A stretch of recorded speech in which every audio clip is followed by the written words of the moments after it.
Hey, home garage. So basically, I need a new one of these right here.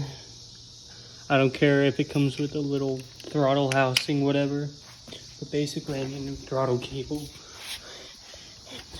It's broken right here. I don't know if you can see that. This is supposed to hook up to right here, but that end is broken when I got it. So I need a whole one new of these right here.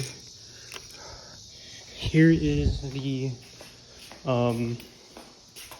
model number or model.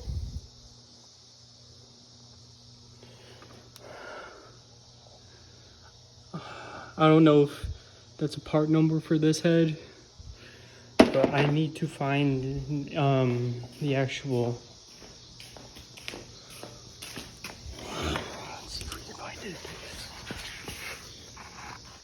The actual make and model.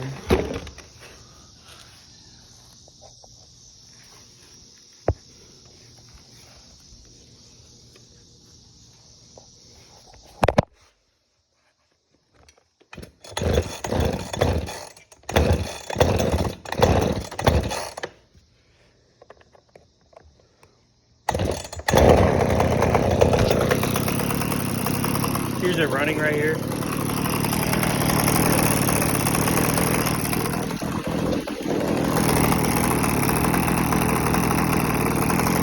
Here's it running right here.